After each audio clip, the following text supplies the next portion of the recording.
Hello and thank you for joining us on the Tuesday edition of Journalist Hangout. I'm Benga Oreshegun. Today on the program, House of Reps Speaker Tajuddin Abbas disburses 5 billion naira scholarships to 30,000 students from the Northwest, announces establishment of modern orphanage. 7 federal institutions in Zaria. Governor Okpebolo inspects 400 hectares Western Farm Settlement in Esa, Central Local Government Area of Edo State, says his government is committed to boosting food security. And later on the show, speakers condemn renewed terrorist attacks in Benue, Plateau and other states as Governor Muftuang says Plateau forest and grazing roads now occupied by terrorists. I'll be hanging out with Babajide Kolade Utitoju and Emeka Madunagu. Journalist Hangout starts right now.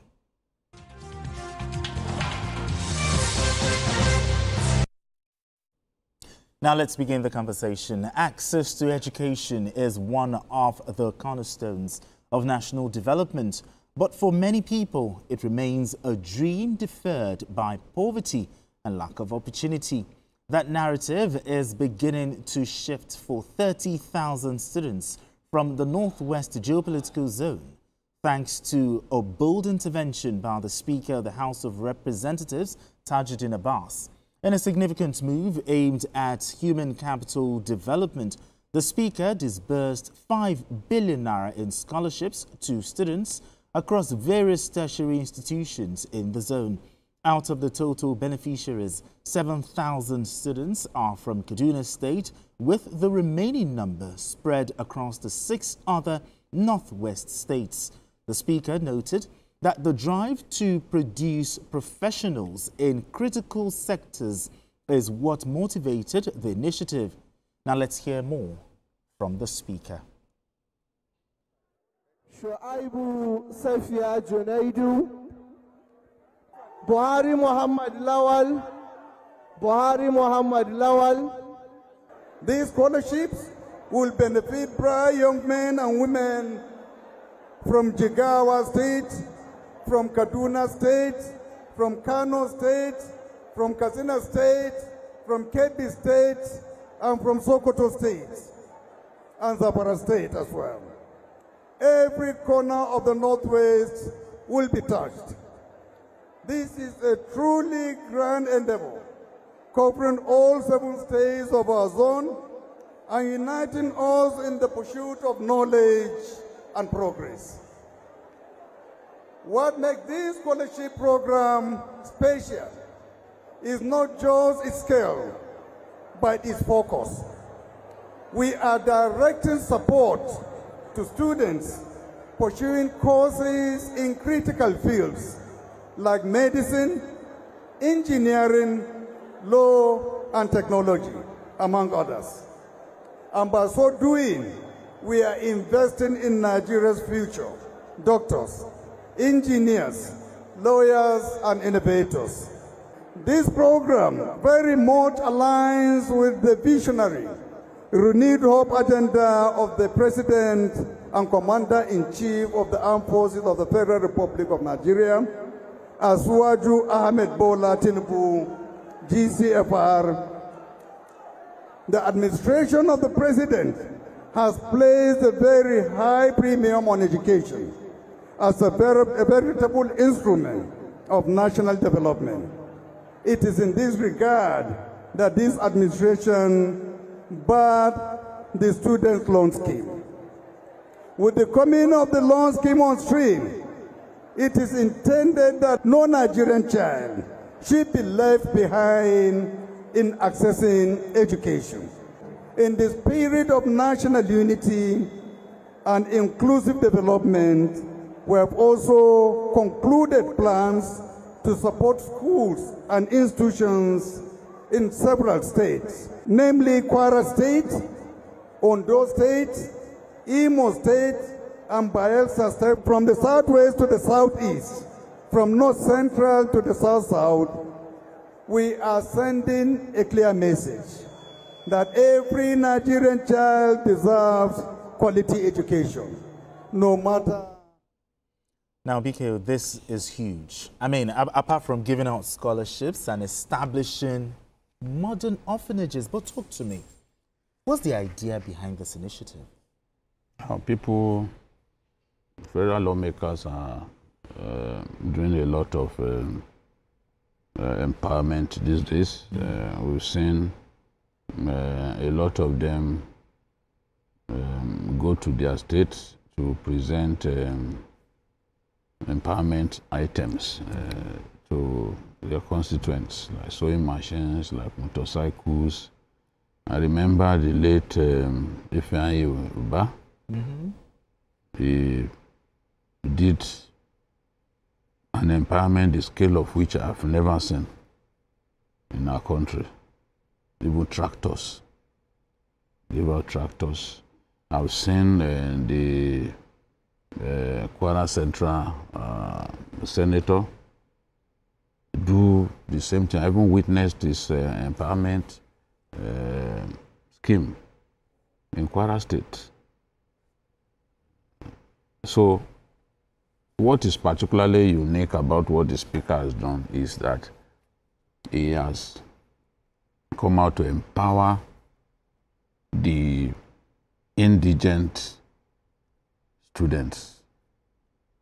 He has shown that the way to invest in the future is to actually ensure that children of the poor have access to education. Absolutely. So he has chosen not to do the usual empowerment program that we've become accustomed to in our country, whereby you give people sewing machines, you give people air dryers, so that people can have access to what can put food on their table. But education is the greatest legacy that you can give anyone. That's education is very important. You cannot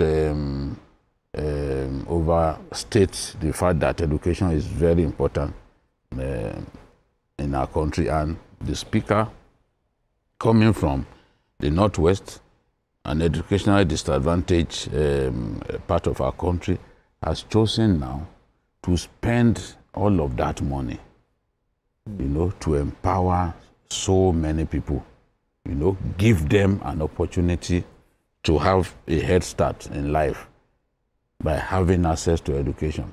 Some of the most brilliant people that you can think of were people who could barely even afford school fees. Exactly. So with this now, those students will be supported by way of tuition fees. They will be able to pay their tuition fees, you know, and hopefully they will seize this opportunity.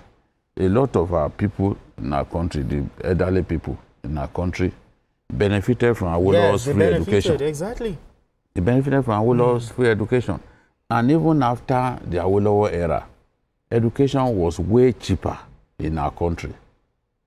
I am myself a product of cheap access to education. No doubt about it.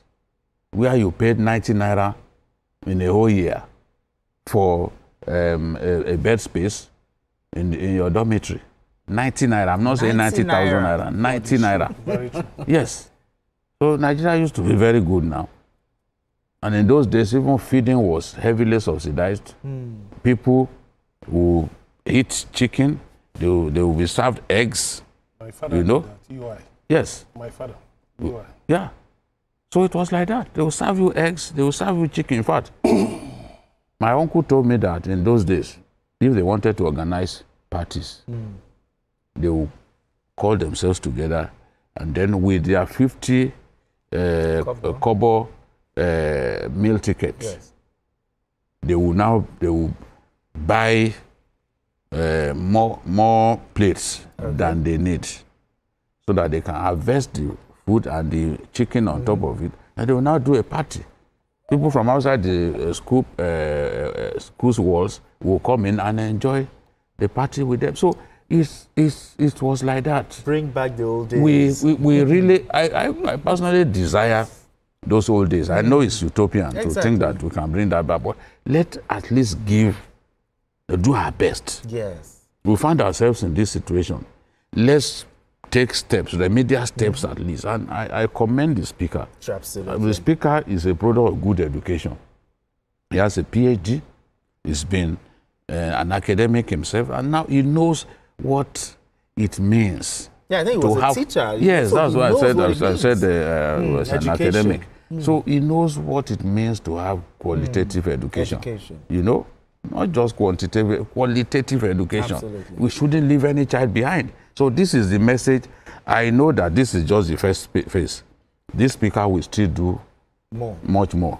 I'm confident about it. I've spoken to some of his aides. I know that this is just the beginning. He's going to do some more. Absolutely. Now, Emeka, one of the problems, you know, bedeviling, especially the North, is the issue of poverty, illiteracy. Now, this initiative will, by far, improve the pursuit of education, knowledge, and progress. Don't you agree? Very much. You also feel, you didn't add the issue of narrative, the framing of the narrative about the North and the agenda. What kind of agenda setting is the North engaged in? Because, I mean, when you talk about the North, what do you really say about the North? I'm glad that the Speaker has now identified that one of the ways by which you can change the narrative is to go away from the type that, it's commonly available on the streets, and then change it in such a way that, people can embrace what you're saying. Talking about scholarships, you cannot, 30,000 is actually a drop in the ocean. But if more people can join hands, more lawmakers, businessmen, industrialists, from the Northwest, because the Northwest, I think, Northwest and Northeast, they have the highest number of out-of-school children. So if they can join hands together and then sponsor members of their constituency, sponsor their people in school, and then again, take children off the streets. I've said it. Invest a lot of money in agriculture and agro-processing. There's no limit. There's no limit to what you can do with agriculture, agro-processing, aquaculture, and all of that, so that you can change this narrative. You see what he has talked about is the future. He talked about STEM, basically science, technology, engineering, mathematics. I hope that others too can look for other areas. But beyond that, I'll appeal to the Speaker to talk to the governors and lawmakers, state lawmakers of the 7 states of the Northwest, to do what they can to invest heavily in education so that the zone can get away from... Do they need to be told? No, he is, you see, the Speaker, I think, is the number 4 man in the country. And he wields a lot of influence. Yes, they don't need to be told, but you see, there is something about peer pressure. There's something about pressure coming from someone much higher. That's why I said he should help them. They can galvanize them to say, look, these are the things we can focus on, so that if we have less, talk about banditry and some of those negative things, and we talk more about things like this, then you will see that the balance will tilt in positive ways in favor of the Emeka, the last time I went to Kaduna, I was privileged to interview some bandits, as well as some Fulani leaders, in Giwa local government, in Brenengwari local government. And they asked for schools for their kids. They said, we need water, we need schools for our children. Because in those remote communities where they are, those things are absent. No government presence at all. So they are saying, look, beyond the fact that they want the police to stop harassing their people, and they said it in front of the DPO, that the police are fond of harassing them. They even praise the army, that the army rarely arrests them, but that the police are fond of arresting and even extorting money from them. We have decided now that we don't want to be killing people anymore, but we need you to do this for us. We need piped water. We need schools for our kids, you know, and let's have access roads to our communities. I don't think it's too much. Medical facilities. Yes, but I don't think it's too much for government to do. Yeah. Because I saw in one of those communities, I saw that the only school was burnt down and it was left like that. So our governors need to do a lot more. Absolutely. When you talk about our agriculture, the land belongs to the governors. Sure. It belongs to the government. states. Yes. But we are not even cultivating enough. We've not cultivated up to 12% of the total arable land. Arable land in our country. 55 million hectares. So what are we waiting for? We now say, oh, food is expensive, rice is costly, the price of rice is higher than the minimum wage. All of those things, if we don't do the right thing, food will be costly, it will be higher than the minimum wage. Absolutely. I don't really put so much accent to some of those things. We must do the right thing. We must do the right thing. All right.